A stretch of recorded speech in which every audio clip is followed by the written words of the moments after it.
الحمد لله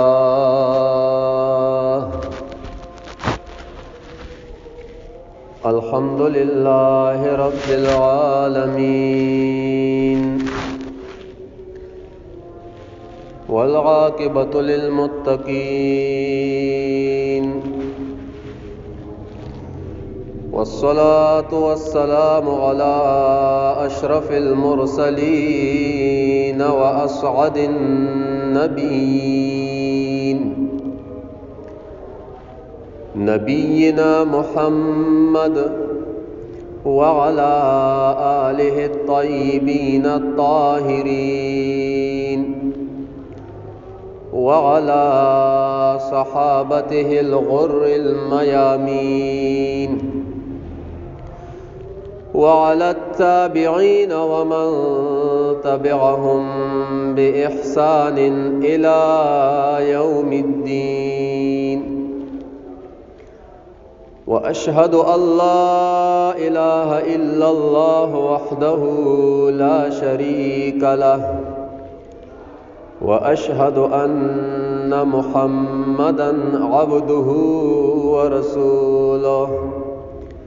أكرم عبد وأعظم رسول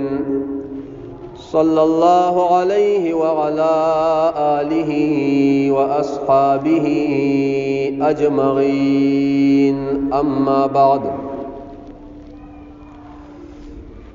فقد قال الله تبارك وتعالى في كلامه المجيد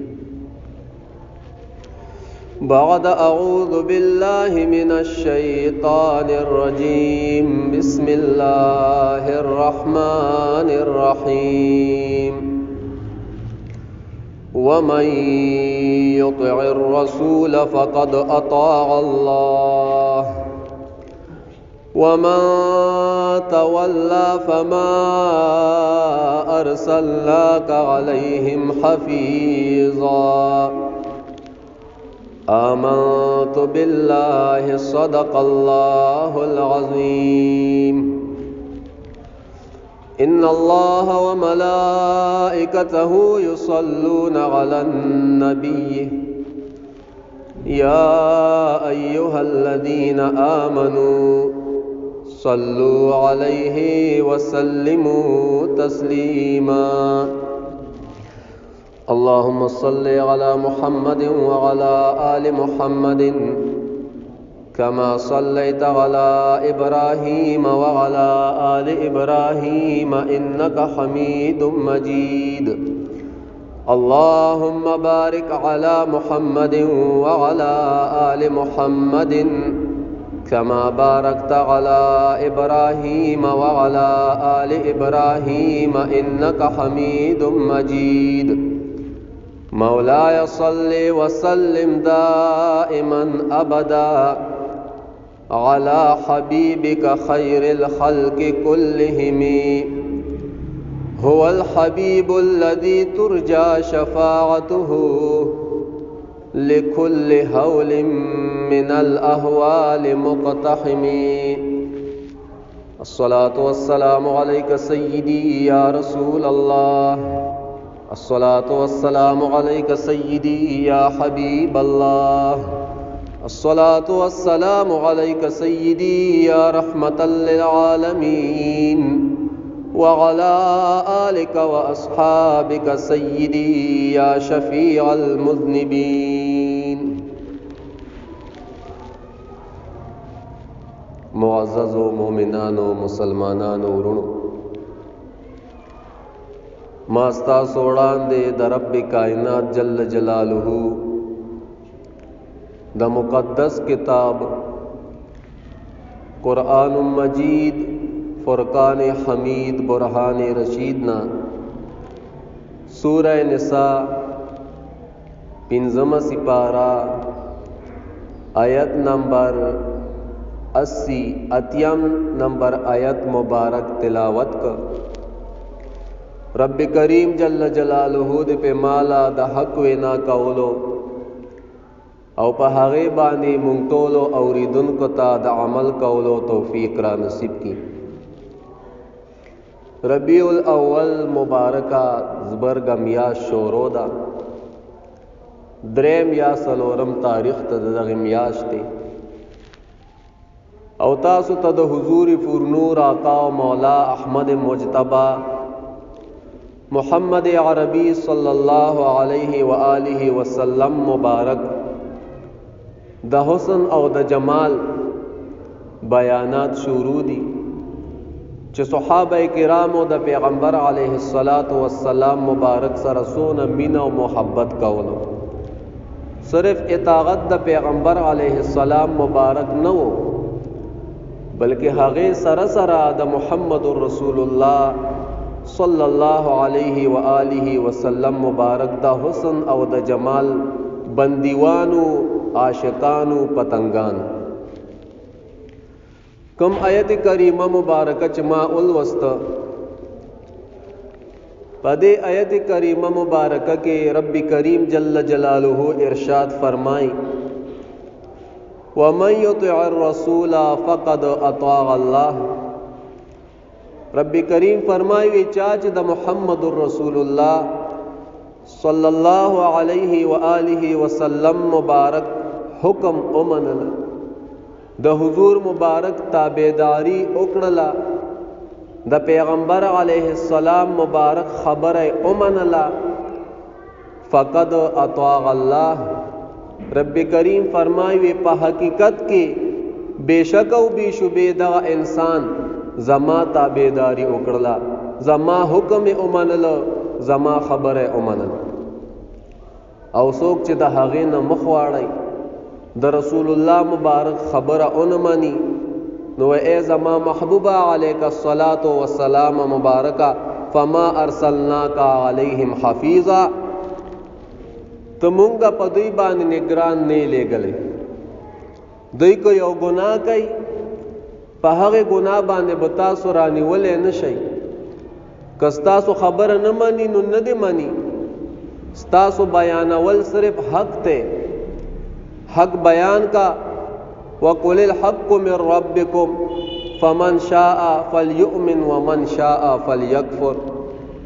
کدا چا خوخوي خو ایمان براوړي خبره به اومني دستا او کدا چا خوخ نیوي نو ایمان دې نه راوړي مخ دې واړوي. صرف تاسو کار حق بیانول دي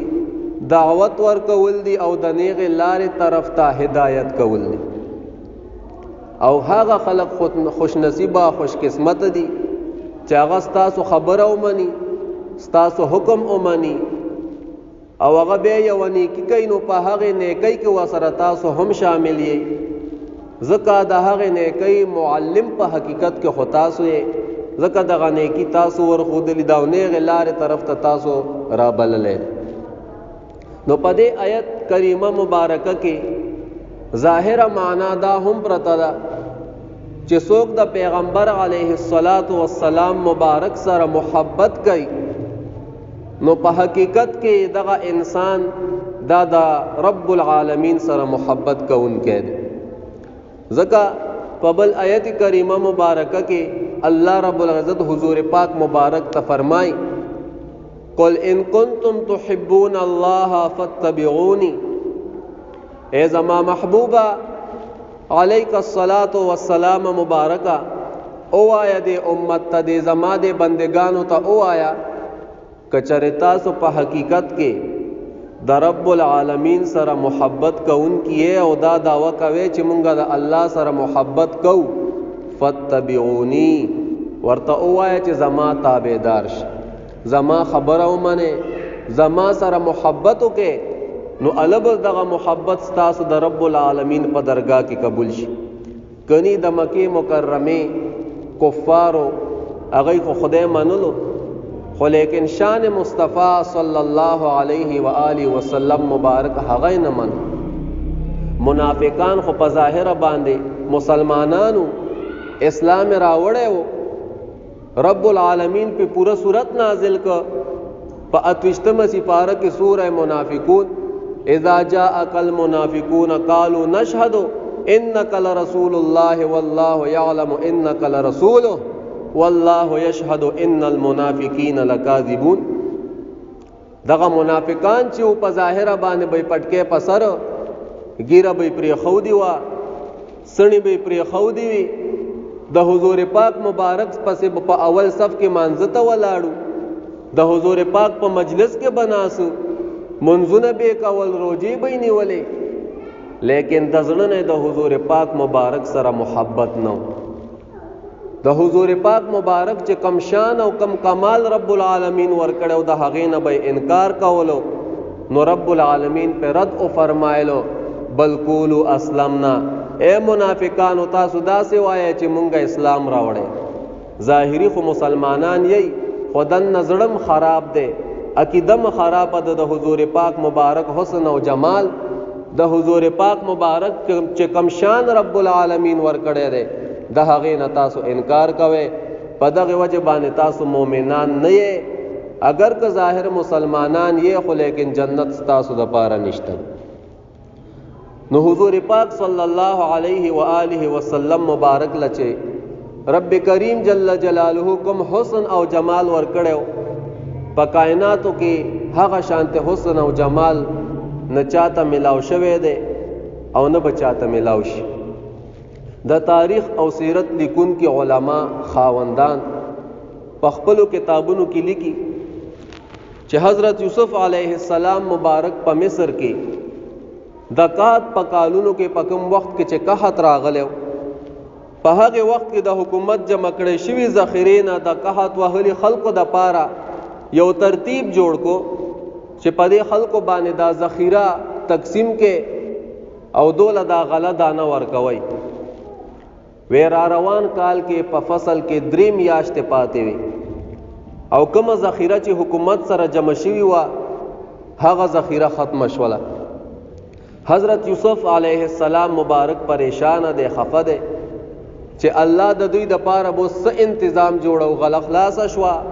را روان فصل کې 3 میاشتې دی او خلک قحط واغلی دي نهر دي سبکو وی رب العالمین د حضرت جبریل علیه السلام مبارک په ذریعہ په واسطه باندې حضرت یوسف علیه السلام مبارک له پیغام ورکو حکم یې وکړو چې خپل مخ مبارک ته دغه کم خلق چې اوږي دي او قحط واغلی دي لوګه ورته لګېدلې ده تو دی ته دغه خپل مخ مبارک ښکاره کا په دغه ترتیب سره به ستا په دې مخ مبارک سره به د دوی هغه لوګه ختمه شي د دوی هغه لوګه به ختمه شي د دوی نه به لوګه لاړه شي حضرت یوسف علیه السلام مبارک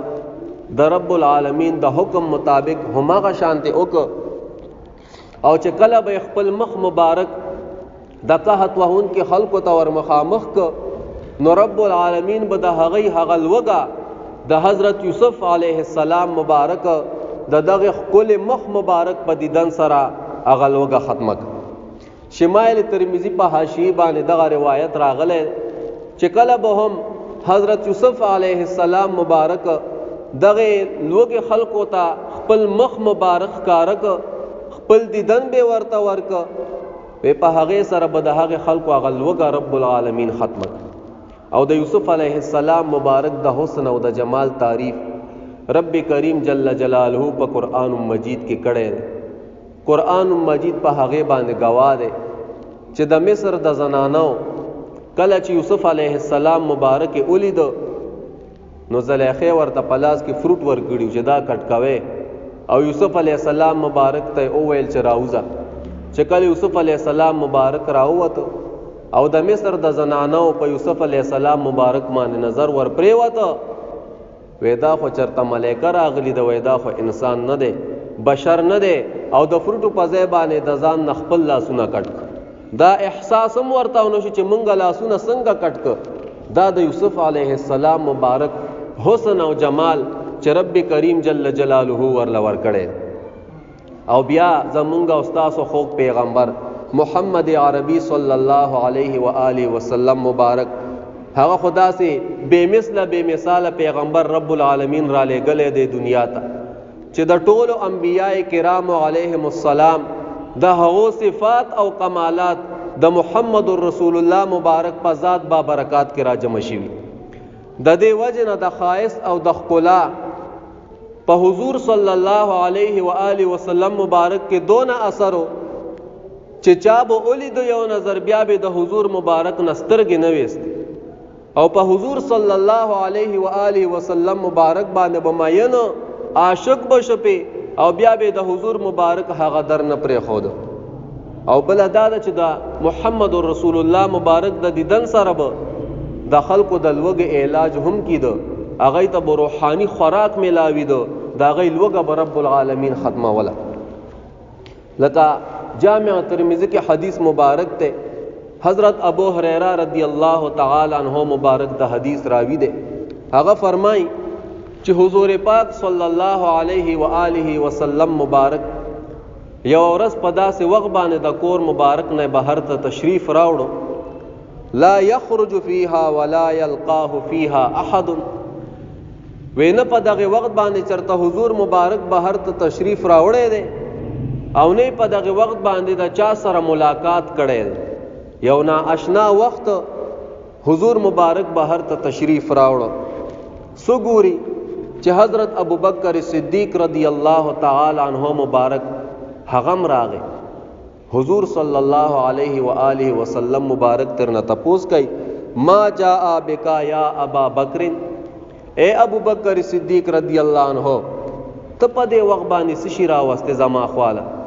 ولې د کور نه بهر رااله په دې وخت حضور مبارک تپوس کوي د وفا نټک او د عاجزۍ او د انکسارۍ نمونه حضرت صدیق اکبر رضی اللہ تعالی عنہ مبارک ورته فرمای خرجت القى رسول الله صلی الله علیه وسلم وانظر في وجهه والتسلیم علیه یا رسول الله صلی الله علیه وسلم مبارکه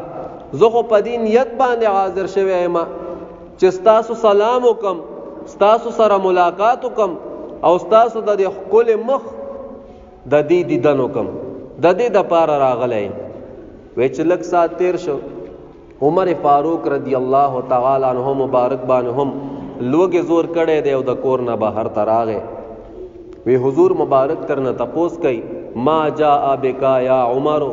اے عمر رضی اللہ عنہ په دې وخت باندې سشي بهر ته راوستي عمر رضی اللہ عنہ مبارک وته فرمای الجوع یا رسول الله دی الله رسوله لوګه راته لګیدلی دا او دغه وجنه په دې وخت باندې بهر ته راغ وی حضور صلی الله علیه و آله وسلم مبارک وته فرمایل وانا قد وجدت بعض ذلك او ما ته هم داسې احساس کیږي ما ته هم داسې احساس کیږي وی حضور صلی الله علیه و آله وسلم مبارک دواړه یاران ابو بکر صدیق او عمر فاروق رضی الله تعالی عنہما د ځان سره کل او د یو صحابي کوړه وراغل چې د هغه صحابي شمیر په مالدار صحابه کرامو کې کېده او د هغه نامه ابو الهیثم بن تیهان انصاری رضی الله تعالی عنہ مبارک د کجورو یو باغ کله چې وراغه داغه بیبي مبارک ورته راوته وې قربان هغه خو په کور کې نشته دی او مونږ ته ورغلې دی زمونږ د پاره خوږی او براوړي په عربو کې دا وبدا سی وی چې دا پیکوي څوک چې عربو تلاړوي او د عربو خپل وبس کلی نو خون ولا نه ور کوي هغه فلټر کیږي دا پټرول ته چې کوم ماشينان لګیدلي دغه شان ماشينان وته لګولي او هغه نه تا ته غټه غټه ګیلنه ډکې به ته ډیرو ته موړي کورونو ته به وړي نو چې فلټر شي بیا پکې خواني بیا صحیح شي نو چرته کوی بو د سمو بو خوږي او بو وې مونږ لاړ دی خوږي او بو زمونږ د پار راوړي وې اوس براش چې لک سات تیر شو ابو الهیثم بن تیهان انصاری رضی الله عنه مبارک راغه چوي کاته حضور مبارک چولی دو نو ډیر زیات خوشاله ش چې حضور مبارک د غریب خانه ته د فقیر خانه ته عزت ور کړي او چې دواړه یاران ور سره ولیدل نو د خوشاله نه پجامو کې نه ځای کیدو او داسې پویدونه چې څنګه اوس د خوشاله اظهار د پیغمبر علی السلام مبارک په مخ کې حکم او تمام کور هغه د خوشاله چپور اگیر کړو گویا په کور کې هر یو شی چې کم دی هغه خوشاله او خوشاله بولینو چې حضور مبارک تشریف راوړی دی هر یو شی په کور کې وای خوشاله د حدیث الفاظ داسې دي یلتمز النبی صلی الله علیه وسلم ويفديه بأبيه وأمه وی حضور صلی الله علیه و آله وسلم مبارک ته ورترغاړې وته او ورته وویل چې زما مور او پلار دې پتا باندې قربان شي چې تاسو زما غریب خانه ته زما فقیر خانه ته تاسو عزت ورکړې. وی بیا حضور صلی الله علیه و آله وسلم مبارک د ځان سره کو او خپل باغ ته بوتلو او په هغه باغ کې په دغه مبارکانو باندې کجوري هم خوړې او تازه کجوري ورله هم ورکې. په دغه ځای باندې ترمذی شمائل ترمذی په حاشیه باندې دغه عبارت نقل کړي چې حضرت عمر فاروق رضی الله تعالی عنہ مبارک په دغه نا آشنا وخت کې زکه بهر ته د کور نه راوتلو چې هغه د حضور پاک صلی الله علیه و آله وسلم مبارک د خپل مخ په دیدن باندې خپل وګه ختم کی لکه څنګه چې د مصر خلکو به د یوسف علیه السلام مبارک په دیدن مبارک باندې د مخ مبارک په دیدن باندې خپل وګه ختم ولا وې دغه شانتی عمر فاروق رضی الله تعالی عنہ مبارک هم غختل چې زه د آقای دو جهان مبارک د خپل مخ په دیدن باندې خپل وګه ختم کم. او دغه راز د حضرت ابو بکر صدیق رضی الله تعالی عنہ مبارک په عمل کې هم پټو ولی هغه مبارک خو فرمایل چې د الله رسوله زه د دې د پاره راغلی یم چې تاسو د خپل مخ دیدن وکم تاسو سلام وکم او تاسو سره ملاقات وکم. نو ګوره د صحابه کرامو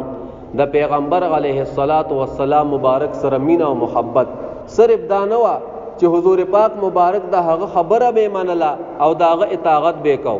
هغه خو لازم دی او دام لازم دی چې د حضور پاک صلی الله علیه و آله وسلم مبارک سره به ته د زړه مینه ساتي د حضور پاک مبارک سوچ او محبت بکې. د دې وجنه امام بخاری امام مسلم امام ترمذی او دغه شانت لول محدثین او مفسرین هغه وای د تشهود باره کې کله چې مونږ او تاسو التحیات کې کینو په مانځ کې او دې کې مونږ وایو کنه التحیات لله والصلوات والطیبات وی چې کله دلته لرورس چې السلام علیک ایها النبی وی د رسول الله مبارک توجه بو کې او رسول الله مبارک بزان ته په ذهن کې حاضر کې او په غبانه به سلام یې وی دا بنوي چې دا یو کیسه تیر شوی دا او هغه کیسه بیانو وینا وی دغه شانته ګوره امام بخاری دا غټ محدثین هغه وای د دې روایت په باره کې د دې په شرح کې وی چې کله ته په تحیاتو کې السلام علیک ایها النبی لراشی که زنانه دا او که سړی دا بچ کم دی تصوری ذهنی راولی او په پیغمبر علیه السلام مبارک باندې به سلام وای چې اے د الله نبی پتا باندې د سلام وای. نو په احادیثو کې السلام علیک ایها النبی وشته دا کوم خلق چې وای چې السلام علیک یا رسول الله دا نشته دی پزول لګیا دي د حدیث مبارکاونه خبر دي. بهر حال د کائنات ټول خلا او خایس د آقای دو جهان صلی الله علیه و آله وسلم مبارک په دغه نورانی مخ مبارک کې راټول شوی او چا بچ ورته او قتل بیا به د حضور پاک مبارک نسترګې ناړولې. په الشفاء کې قاضی غیاض رحمت الله علیه حدیث مبارک راوړي د مؤمنانو مور حضرت عائشہ صدیقہ رضی الله تعالی عنها مبارک وای وی صحابی د پیغمبر علی السلام مبارک په خوا کې ناشته او رسول الله مبارک تپیون ال باندې ګوري وی بالکل سترګې ته نه اخوا کوي. وی کله چې حضور پاک مبارک د تخیال شه نو حضور پاک مبارک ترنه تاسو کو ما بالکا سچل شوه دے چې دا سراته ګوري پیون ال باندې او دا سترګې رانه ناړي وی هغه وته او ویل چې زما مور او پلار دې پتا باندې قربان شي یا رسول الله صلی الله علیه و آله وسلم مبارکا وستاسو د خپل مخ دیدن چې کوم دی هغه ز کوم خپل روح خوشاله وما او د هغه نه مزه اخلم. ګوره صحابه کرام د رسول الله صلی الله علیه و آله وسلم مبارک کې په مخ کې چې کوم دی د خپل مینه او محبت اظهار کوي. لکه امام احمد رحمت الله تعالی علیه په خپل مسند کې د حضرت ابو هريره رضی الله تعالی عنہ مبارک روایت نقل کړي. حضرت ابو هريره رضی الله تعالی عنہ مبارک راغه او د حضور پاک صلی الله علیه و آله وسلم مبارک په دربار گوهربار کې حاضر ش. رسول الله مبارک ته فرمای انی اذا رأیتک طابت نفسی اے د الله پیغمبره صلی الله علیه وسلم مبارکه کله هم چې تاسو او وینما نو زما زړه خوشاله شي او زړه مې د خوشاله نه په ګوګل کې ټوپونه وهي او څومره غمونه چې وي هغه ټول شاته شي ستاسو په لیدلو سره زما ټول غمونه شاته شي د دنیا وقرۃ عینی او زما سترګو ته یخواله حاصل شي سترګې مې یخې شي. ګوره صحابه کرام دي د حضور صلی الله علیه و آله وسلم مبارک صرف اطاعت نه صرف فرمان برداری نه بلکې د حضور صلی الله علیه و آله وسلم مبارک سره مینه او محبت دا کامل ایمان دی. حضور پاک مبارک فرمای مومنانو ته مونږ او تاسو دا کوم چې امتیان دي وې پتاسو کې هر هغه څوک تر هغه پورې د کامل ایمان والا خاون نشي جوړی دی تر څو پورې چې زه دته د خپل پلار نه د خپل بچی نه او د دې ټولو انسانانو نه وته زیات محبوب نشم د دې ټولو نه ما سره زیات محبت کوونکې نشي وې دغه امتی د کامل ایمان والا نه دی. نو اوس بسوجو کو چې مونږه ته بچی ګران دی دولت را ته ګران دی د حکومت سیټ را ته ګران دی او کنه د حضور صلی الله علیه و آله وسلم مبارک سره مینه او محبت زمونږه زیات رونو د ایمان کمزوری ده. که یو اړخ ته وګورو ګریوان کې سوجو کو نو حضور مبارک ګورې ډېری ګلی کړي چې ما سره محبت کوونکې ګورې هغه دی چې ګورې دی نه د دنیا سره محبت وکي او نه د مال او دولت سره محبت وکي نه بال بچ سره هغې سره مینه پکار د خو د زړه نه بهر. علما کرام د هغې مثال داسې ورکوي وې دا زړه چې کوم دی وې دا کشتی ده او دا دنیا چې ده نو وې دا دریاب دی او وی ګرځه پکې بس دا کشته و ته ورکوزه کا او ګرځه په دې دریاب کې دنیا دا ګرځه پکې خپل مزه کوا لیکن پزړه کې بد د حضور پاک مبارک محبت پروتي که معمولی سروې په دغه کشته کې وشو او لګي او بد کشته ته دن راتلی په اخر کې بدا کشته ډک شي او په دې دریاب کې بورډو بشي بس لاو بشي پزړه کې چې د مال او دولت سره معمولی مینه پیدا شوا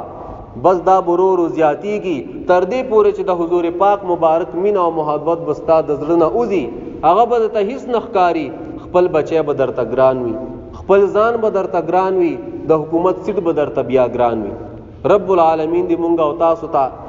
د حضور پاک صلی الله علیه و آله وسلم مبارک حقیقی مینه را نصیب کی او ورونو دا داسې مینه چې په دې سره انسان د عزت والا جوړیږي انسان ته عزت ملاویږي. علامہ یافعی رحمت اللہ تعالی علیہ په خپل کتاب کې الروضۃ الریاحین دا د ریاض الصالحین شرح ده کوم چې امام النووي رحمت الله علیه لیکلی دی دا غي شرح لیکلی ده پاغه کې یو واقعه بیانای او دا ډېر د ایمان روحانه کون کې واقعه ده د ایمان د انسان ایمان ور سره روحانه شي مضبوط شي. علامہ یافعی رحمت الله علیه وای وې په بصره په خار کې د کورو دغه سړی او د نامه ابو عامر وا ابو عامر یو سړی او د بصره په خار کې به اوسیده وې داغه په کور کې دیوال را پرې وته یا کوټه را پرې وته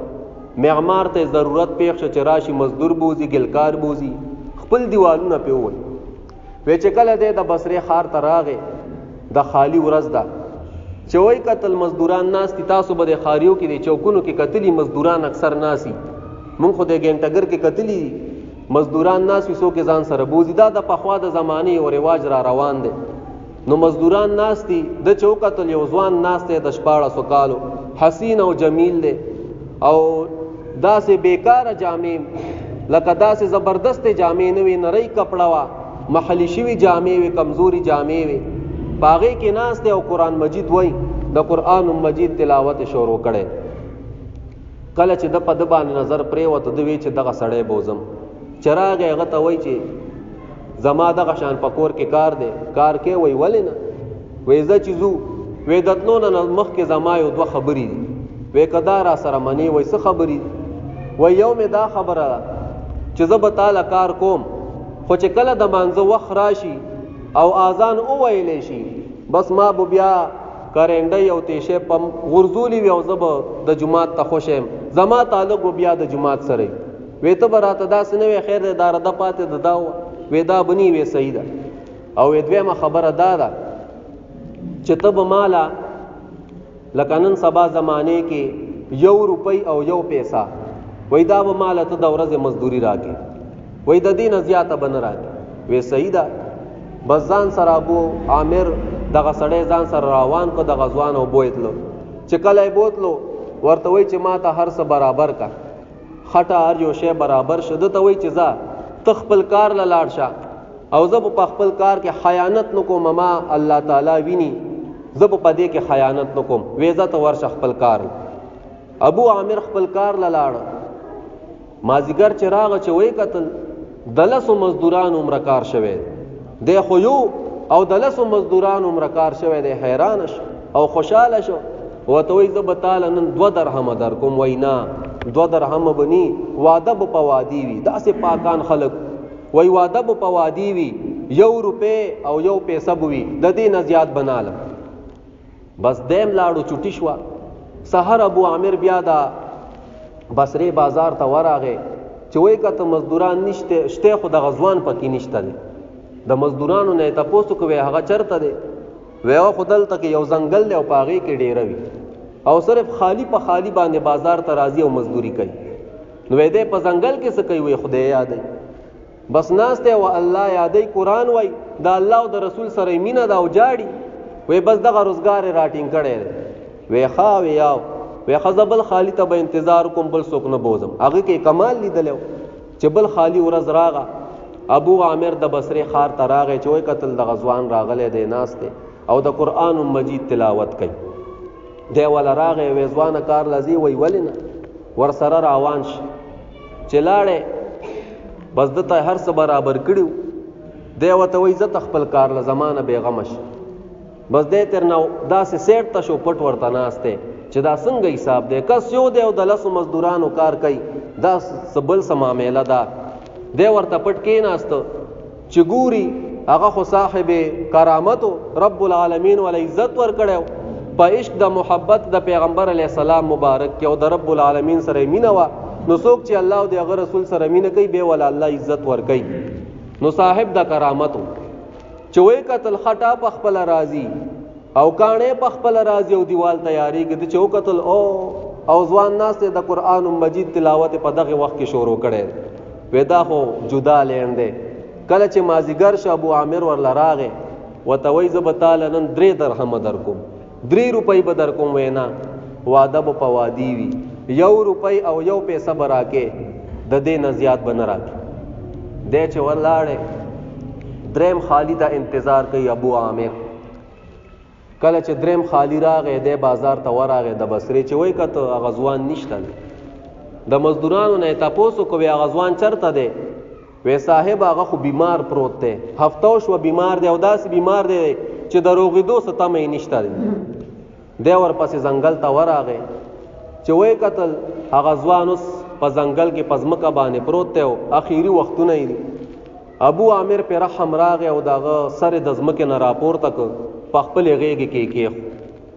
هغه ځوان ورته وای پرېمه د زما د اثر په ځمکه کې دا د خدای تعالی ځمکه د بس په دی باندې مې پرې دا زما سر په غېږ کې مکې دا.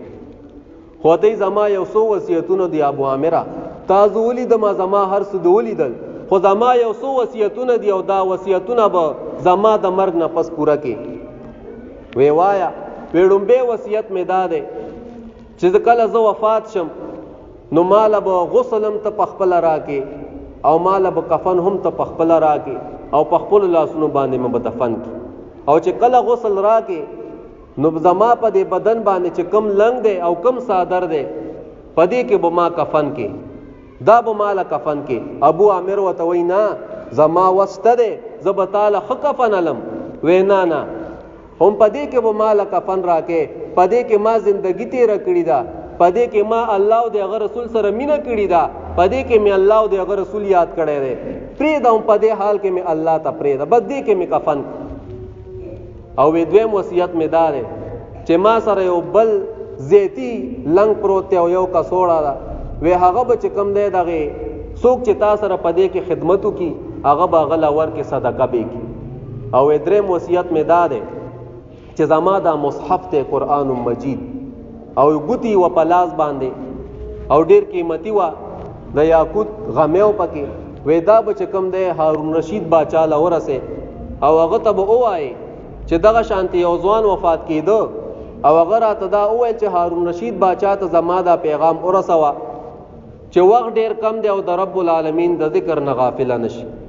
دا وصیتونه چې وکړ هغه وفات شو. کله چې کفن دفن وشو د هغې نه وزګار شو. ابو عامر د بصرې د ښار نه بغداد شریف ته را روان شو. د هارون رشید باچا هغه محل چې په بغداد شریف کې و. کله چې د بغداد شریف ته راغی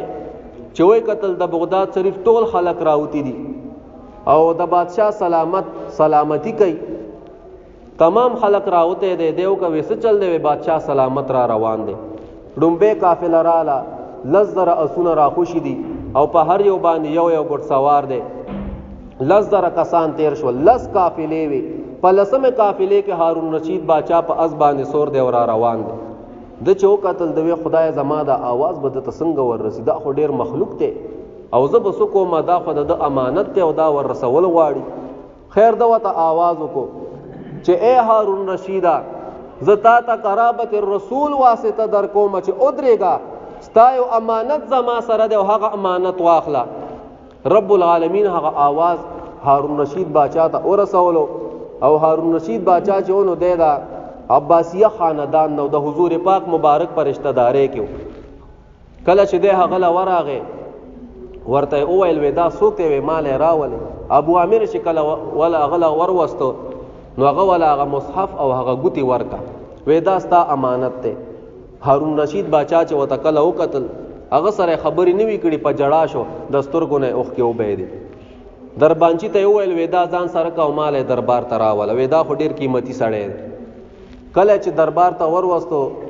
د دربار دروازه د ځان پسې بند کا او ابو عامر ځان سره ودا مصحف او دا ګوتی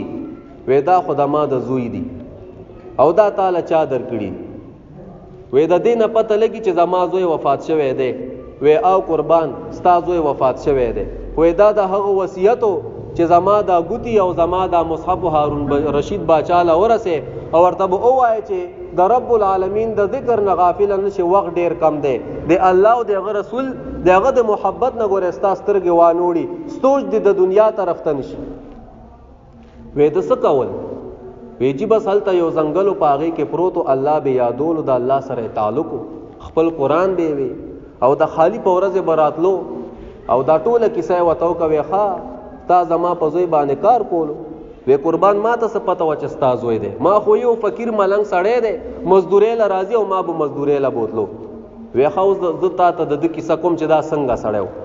وی کله چې ما ته بادشاهي خلافت ملاو شوی نو وی دا زما ډومبی زوی او وی د تعلق به دا به درویشانو سره او الحمدلله په بغداد کې ډیر کاملین اولیاء پیران تیر شوي دي. عبدالرحمن بابا په خپل په یو شعر کې وای وی زه رحمان چې غشې ولم خطا نزي دا ولی وی په بغداد کې مې کامل پیران شتا. نو په بغداد کې وی د تعلق دا د درویشانو سره د پیرانو مبارکانو سره بکې ناستو. وی کله چې ما ته خلافت ملاو شو بادشاہی راته ملاو شو وی نور وزیران هم په دربار کې موجود دی. وی دی راغې او یو داسې مخلی شوي کمبل ور سره ده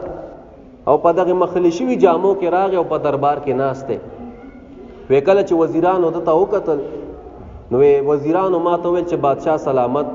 ګوره داسې شاهي دربار او په دې کې دا راغلی دی او په داسې مخلی شوي جامو کې او مخلی شوي کمبل د ځان سره راوړي. دا خو د ستا بې عزتي ده ستا بې ادبي ده. پکار ده چې د ښکلې او ښایسته جامې واچوي هغې د بادشاه زوی دی. وی زه م غوسه شوم او خفه شوم. ما هم د خپل بچي ته خبرې وکړې چې بچی نو ته خو شاهي دربار ته راتلې چېرته ښایسته او ښکلې جامې به دې اچولې وي. وی ده ما ته غږ ونه کو. وی داسې په یو دیوال باندې وی مرغۍ ناسته وه. وی هغې مرغۍ ته یې آواز وکړو چې ای مرغۍ د الله په اذن سره راپاسه. وی هغه مرغۍ راله او د ده په لاس باندې کېناسته. وی څومره وزیران چې وی د ټولو خولې بندې شوې وی څه ترې نه جوړ نه شول. وی ما ته وایي چې ته بادشاه یې وزیران دې دونه غټې غټې خبرې کوي تاسو دې مرغۍ ته ووایه که نه چې ماله راشي را به شي دله. والده ته په ما باندې خفه کېږي چې ته دې دربار ته پسخا جامو کې راغلی. والده دا دی لاړه مدنه زه به ستا دې دربار ته بیا ونه ګورم ستا دې دربار ته به زه بیا مخ راوانوړم دا دی اووتم دن. وی چې کله دی وته نو مور په ډیره مینه وا او مور ته خو بچی خامخا ګران وي نو مور ورلا پاور کې چې کم دی قرآن مجید په لاس کې ورکړ چې بچی دا قرآن مجید والا او زم ور پسې راووتم وی ما ول خپل ګوتی ورکا چې بچی دا ګوتی ځان سره کوي ما ته وی تا نه خو نه علم تا نه چرته ګوتی علم د مور نه علم ځکه هغه په ما باندې پوی دا چې د تعلق بل اړخته دی او ستا تعلق بل اړخته دی خو ای مور هغه ګوتی زمانه واغسته وغله ورکه چې بچی زید لدر کوم او ته واخل او د په چکم دی دغه درویشانو سره تعلق وې دې چې کله دراغه دغه زې تنوي سو کولې بس په ځنګل کې بناسو خپل ځان الله ته وقف کړو د الله او د رسول په محبت کې وې دغه مقام ول رب العالمین ورک هارون رشید بادشاہ جړیدو او ډیر خفاو وې ما د ځان سره کو دغه قبر لمه بوزا هارون رشید بادشاہ دغه قبر لبوتلو کې ناستو ورتا وې جړل وې بچې ماتا سره ډیر به وفایو کا ډیر جفا می در سره کړی د بچې ته خلوي ولی د کرامت خاوند دی لیکن ما ته پته نه وا بچې ما معاف کا د مرګ نه پس بیا ارمان انسان کوي وخت تیر شي ګوت مروړي به انسان خو لیکن انسان لمخ کې سوچ پکار دا د هغه تصدیق پکار دا چې آیا دا انسان د چا سره کینی پاسي د دې انسان عقیده څه شی دا او وی جړل هارون رشید بادشاہ واپس راغې ابو عامر د شپې خوب ویني وی او د نور خیمه لګي دلی دا او په هغه کې یو انسان پروت دی چې د نور صادر په د پاسه غړیدلې او یکدم د هغه نه دغه انسان را پاسې دو د غزوان او ما ته وی ابو عامره تا زما پیغام هغه وصیت هارون رشید بادشاہ ته ورسولو کوم وصیتونه چې در تما کړیو هغه ټول نه پځای ورسول ابو عامره ته ډیر خسړې عزتانه خوشاله یم وې ما تر نه تاسو کو چې رب العالمین د سره سم عملاو وې ما ته وای راته وې خاندل راته چې رب العالمین زه او بخلم او داسې نعمتونه را لراکل چې نو سترګو لیدلې دي نه غوږونو اورېدلې دي او نه د بشر په زړه کې راغلي دي وې داسې نعمتونه را الله راکل وې الله راته دا مو فرمایل چې ای ځوان استاغونته زندگی څوک په دنیا کې تیر کی د الله او د هغه رسول په محبت کې خپل زندگی تیر کی وې دغه شان نعمتونه به ولزه په آخرت کې ورکوم نورونو د الله او د رسول صلی الله علیه و آله وسلم مبارک دا غي په مینا او محبت کې عزت پروت دی عزت د دنیا په محبت کې نشته دی عزت په بل کې نشته دی عزت صرف او صرف دا د قرآن مجید سره مینا لرل دي د حضور صلی الله علیه و آله وسلم مبارک سره مینا لرل دي د هغه اقوال سره د هغه افعال سره او د داسې خلکو سره ناشته پکار دي کوم خلکو سره چې دغه ځوان ناشته کړو درویشانو سره ناشته کړي عبدالرحمن بابا سے فرمای وې که چا نظر کو پکار د درویشانو که نظر کا چا پکار د درویشانو خود به اوینی وقار د درویشانو وی عزت بو تخپل د دغه اولیاء او ښکارشي چې رب العالمین دوی له سونه عزت ور کړی دی او د جنت د باغ ګلونه به هیر شي کوئی اولی دو گلزار د درویشانو په چکل درویشانو سره د زړه نکین او د هغه صحبت در تملاو شي وی به بتوي چې الله جنت من نه پکار خود اولیاء او د محفل نه مونږه ګورې جدا نکي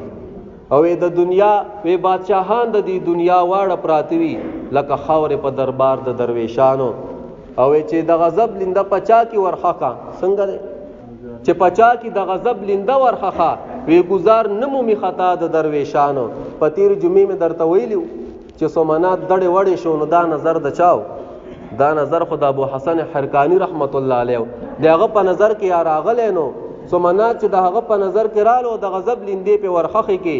سومنات د لبیا دړې وړې کو نو د اولیاء او صحبت پکار دی دغه خلکو سره مینا پکار دا دغه خلکو مینا دا د حضور مبارک سره مینا او د حضور صلی الله علیه و آله وسلم مبارک سره مینا او محبت دا د رب العالمین سره مینا او محبت ته رب العالمین دی مونږه ټول پرختونی عاشقان د حضور صلی الله علیه و آله وسلم مبارک جوړ کی او په دې خبرو باندې دی رب العالمین اول مال او بیتا صلاد عمل کولو توفیق را نصیب کی اللهم ربنا آتنا فی الدنیا حسنه وفي الآخرة حسنه وقنا عذاب النار وادخلنا الجنة مع الابرار یا عزیز یا غفار برحمتک یا ارحم الراحمین.